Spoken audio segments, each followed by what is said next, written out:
Salut les amis, j'espère que vous allez bien, c'est Saïd le formateur. Vous savez que sur cette chaîne, on partage du contenu pour l'apprentissage des permis C, CE, DDE. On traite aussi la capacité de transport pour ceux qui souhaitent ouvrir une entreprise de transport. Là, on va parler de la RSE, Réglementation sociale européenne.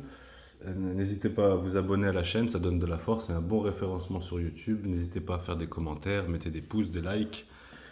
Et c'est parti pour la RSE. RSE, c'est quoi? C'est Réglementation sociale européenne.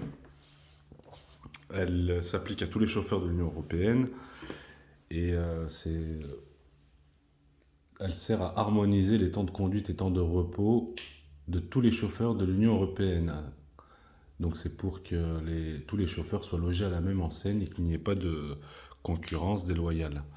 Alors RSE, c'est uniquement temps de conduite et temps de repos. Alors en 1, on va écrire chapitre 1. Je vais prendre un autre stylo. Ça va être tout ce qu'on a le droit de conduire, donc conduite. Ce sont toujours des maximums.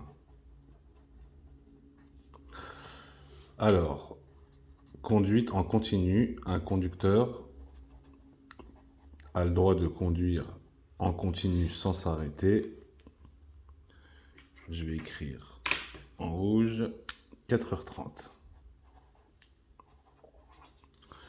Donc il commence sa journée à 8h le matin, à 12h30, s'il ne s'arrête pas, il est obligé de s'arrêter et de faire une coupure. On parlera des pauses après dans le deuxième chapitre.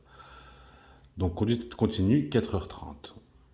Donc conduite journalière. Donc journalière. Sur une journée complète, le conducteur a le droit de conduire 9 heures. Ensuite, sur une conduite journalière, il a le droit exceptionnellement,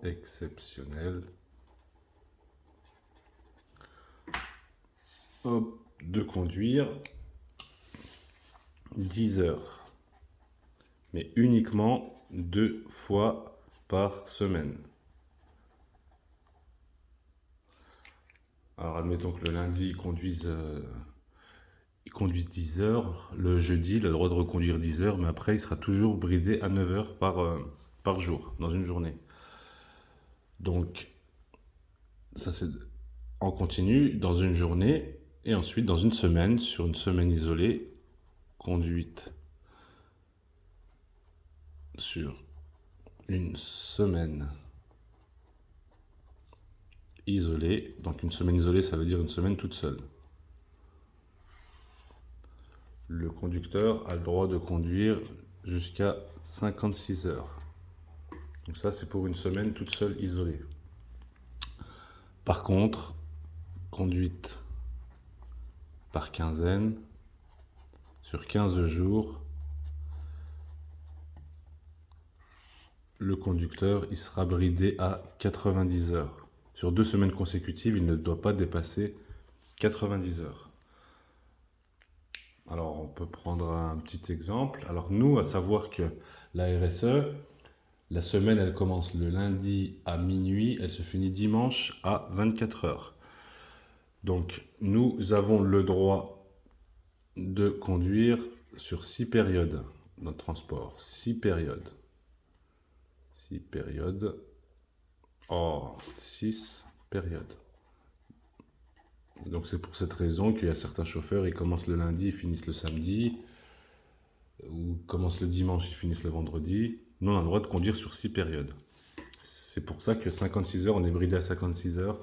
Donc vous faites 9 heures lundi, mardi, mercredi, jeudi, ça fait 4 jours à 9 heures. Vendredi et samedi, vous faites 10 heures, ça vous fera 56 heures. Donc ça, c'est pour la conduite. Maintenant, chapitre 2, on va parler des pauses. Repos.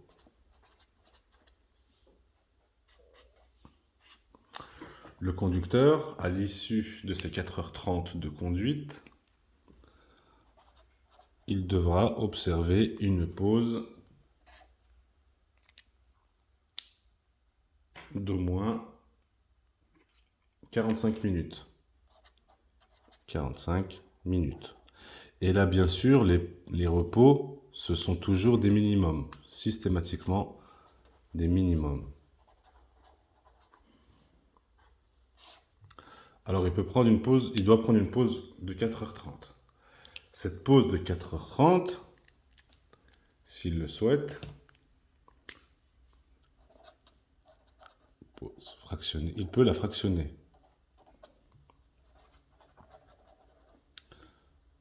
Par contre, il devra faire une première pause de 15 minutes minimum et sa deuxième pause devra être de 30 minutes minimum. Après, il pourra repartir s'il veut pour 4h30.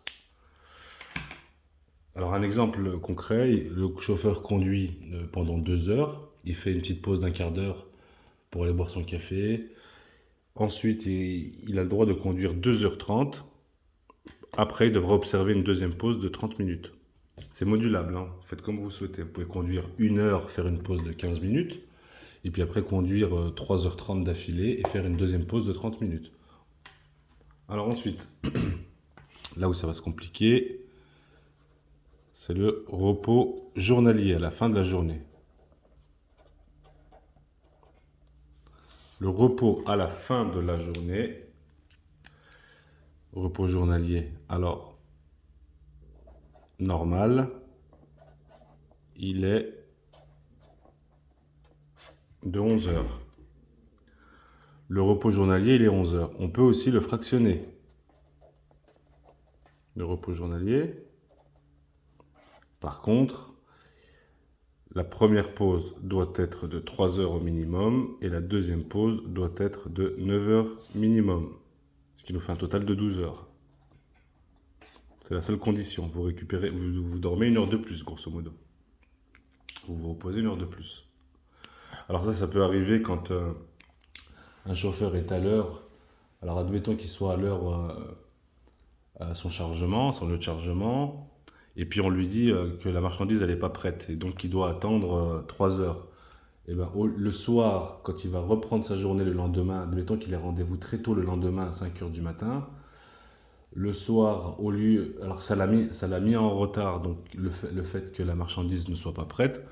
Donc du coup le soir, au lieu de couper, de faire une coupure de 11 heures en normal, il pourra, s'il le souhaite, couper que 9 heures de façon à arriver à l'heure à son rendez-vous le lendemain, de ne pas être pénalisé par ça. Et ce repos, il peut être réduit. Donc le repos normal peut être réduit à 9 heures, mais uniquement 3 fois par semaine. Donc le soir, quand je pose les clés le camion, le lendemain, en théorie, je devrais avoir fait une coupure d'au moins 11 heures. Cependant, on nous autorise à ne faire de coupure le soir de 9 heures uniquement 3 fois par semaine. Ensuite,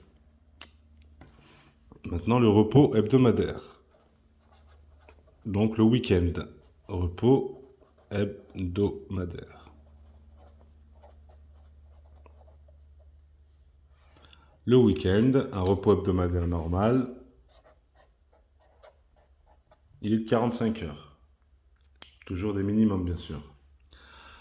Par contre, le repos hebdomadaire, il peut être fractionné aussi. Repos hebdomadaire. Alors, on l'appelle réduit, mais c'est exactement... Le fractionné, ça marche exactement de la même manière. Le repos hebdomadaire réduit, pareil, il fait 2 coupures. La première coupure doit être de 24 heures minimum. Et donc la seconde, pour aller à 45 heures, il faudra qu'il fasse 21 heures et il faudra qu'il récupère un repos compensateur de 21 heures. Par contre, ces 21 heures, il devra les récupérer accolées à un repos minimum de 9 heures. Donc ça voudrait dire que là, pour ce cas de figure-là, s'il se repose 24 heures, il devra récupérer un minimum de 30 heures parce que les 21 heures, il faut qu'il les accole à un repos journalier, enfin un repos de 9 heures minimum. Le patron, il ne peut le faire qu'un week-end sur 2. Et ces 21 heures, il devra les rendre avant la fin de la 3e semaine. Avant la fin de la 3e semaine.